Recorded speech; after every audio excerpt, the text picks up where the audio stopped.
everybody, happy Monday. I appreciate everybody that has been tuning in. I'm Eva Darling. I'm a loctician on the south side of Chicago. For those who are new to viewing, today I posted some before and after pictures of before I started my plant-based diet and no alcohol and everything. And I am so grateful for all the motivational words and all the, everybody saying motivational things to keep me going. One thing I have noticed about me transitioning diet-wise is my body reacts to any of the smallest things. I got a facial last week. My face completely broke out in halves, and I have been getting facials for years. Today I ate a salad. I'm not sure what was in the salad. I would have to look more in detail, but my mouth completely swelled up. You can see in this area it's still a little swollen, but the whole top lip was swollen to the point where I didn't want to leave out the house.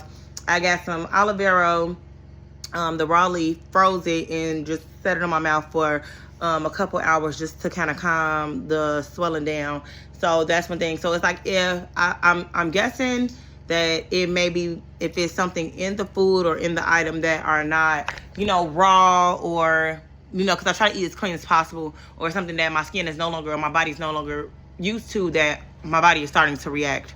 So that's one thing I noticed. So I need to even be more careful and still ask a lot of questions, even going into vegan restaurants, or where I got the salad from was they also sold regular food as well, and that is something that I need to commonly look out for, because I can have outbreaks or stomach pains, and a lot I understand TMI right now, but my stomach been on 10 since I ate the salad. So I completely know, like, okay, it might have been something, or it might have been cross-contamination. So today's video, though, is not just about that. But first, I was going to give y'all a video out on the lakefront, because I just went on a bike ride from my home. I live on 81st to High Park. Bought a few items while I was in High Park, stayed around, walked around for a couple hours, kind of just enjoyed the weather. I also feel like it was helping with my skin as well, getting a little outdoors. And then I rode back. So altogether, that was probably like an 8-mile ride or so, with the back end of 4. So like 4 miles there, 4 miles back or whatever. And a lot just be on my mind. I be having the moments where I sit there, I talk to God, I, try to figure out, like, what's my next step, what should I be doing, this and that. I really feel like that aloe is really working on my skin. Like, don't my skin look really nice right now? Yeah, so we gonna stick with the aloe. Even though I did go to the health food store, and when I was in the health food store, I got some allergen drops. The health food store that's in High Park on 53rd, next to Valois. So basically, it's 2 things I want to say, and one of the things is take only what you need. This is something that I stand on. I feel like sometimes we get too deep into situations, or I get too deep, because I try not to, involve everybody, because it's like you may be able to relate, you may not be able to relate. But we take more, or I take more from things that I need to, like not knowing when to leave, not knowing what your purpose was here, not understanding the lesson that was here, because once you don't learn that lesson, you might stay there. So you're feeling like it's a bigger purpose that's there, and the purpose has already served. You just didn't learn the lesson that you were supposed to learn. So that can be the issue in itself. So taking only what you need, and that's that goes into relationships, that goes into friendships, that goes into situations. You get what I'm saying? Sometimes, we end up with these people, and I'm going to use this reference, even though it might be a little, I'm playing hopscotch right here. You get what I'm saying? But like with baby mamas, baby daddies, for example, you get what I'm saying? Sometimes, we meet these people and we dig a little too deep, you get what I'm saying? And this person wasn't our person. This wasn't someone that we should have been with. This isn't somebody that we should have indulged with. And we sat there and made a bond with this person that is unbreakable. Once you have a child with somebody, regardless of what you want to deal with from them, or how you want to deal with, or if you don't want to deal with them, those lines kind of get a little blurred, because at this point we made a lifelong connection with this individual, because this child will always be our child.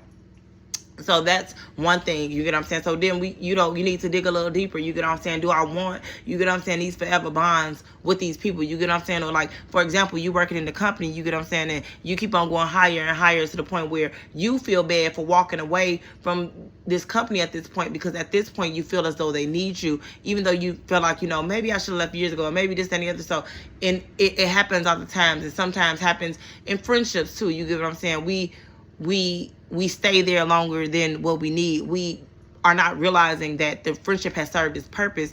Now, you know, we're worried about what we would look like if we walk away, but because we didn't walk away at that point in time. But that's also another thing I want to say. It is no wrong time to walk away. It doesn't matter if it happened 5 years ago. It doesn't matter if it happened 5 minutes ago. It doesn't happen if it happened 10 years ago. If today is on my mind that I should have left behind the situation, leave. The only person that has to live with you every day is you. So definitely only take what you need from situations. My next point is also one thing I've noticed about changing my diet, changing my eating habits, is I have much clearer thoughts. So I'm able to stay on task a lot. Like, so when I was making these videos previously, one of my biggest issues were remembering what I was going to say next. Even though I do a lot pause, I know exactly where my mind is going. So I would have like this whole setup in my mind, like, okay, this is going to be 1.1, point 2. I thought I was talking about point 1. I forgot what point 2 was. But now I can even jump off topic and I still know what my topic is. That's one thing I love about this. Okay, but again, the next one is winners know when to quit. I understand contrary, that word just had me stuck, to popular belief. You get what I'm saying? That, you know, winners never quit. But also winners know when to quit. You get what I'm saying? And I'm going to use me as an example here. It was time for me to quit liquor. It was time for me to quit them eating habits. It was quite time for me to quit all the toxic habits that I had going on. It was time. I will dim my light and dim my success in whatever area I choose to go in if I didn't know when to quit these things. You get what I'm saying? So everything that you quit is not like a, you know, good thing. You know, just know, you know, you can quit. Like, and I don't think people look at, you know, when you quit liquor and they think, okay, but it's liquor, you know, blah, blah, blah, blah, but, you know, quitting life. And sometimes, you know, it's time to quit that relationship. It's time to quit that friendship. It's time to quit that job. Winners know when to quit, because once things start to affect your mental, start to affect the people around you, start to affect you physically, because the way you look, the way you feel mentally, you know, some of these things can go to your looks. You know what I'm saying? Sometimes you might have a dark cloud over you. You know, you're not seeing the dark cloud, but you feel the dark cloud. But other people are able to see the dark cloud. They're able to see your energy is off. They're able to see if something wrong with your energy, because some of these people might not know you. So they might not understand that your energy is off per se. But they know that the energy that you're bringing to them is not what they're looking for, or what, you know, or it may hold them back from speaking, or this, that, and the other. So that's just the other thing, is that winners know when to quit. I'm not saying just quit at everything that gets hard, because life is full of trials. Life is full of lessons. And some of us are harder learners than others. So sometimes you might have to go through that 3, 4, 5 times for you to understand where you're supposed to be, how you're supposed to be, and this, that, and the other. So I will update y'all on the skincare regimens that I will be getting into, but I'm so glad that the ridges at least went down. Like, when I say my whole mouth was just puffed up to the point where, like, I canceled my spa appointment because I would have been embarrassed to go outside with, like, my mouth was swollen and tight. So I could tell that it was an allergic reaction. But once again, thank you so much for tuning in. I am happy to be here today. My bike ride was phenomenal. If y'all don't have a bike, y'all should probably get one. Y'all should hit the lake. It's great. But happy Monday. Stay black, stay beautiful. Father's Day, right up the street. Juneteenth, right up the street. My 200 day of sobriety is June 18th. So cheers to that. Non-alcoholic cheers, but cheers to that.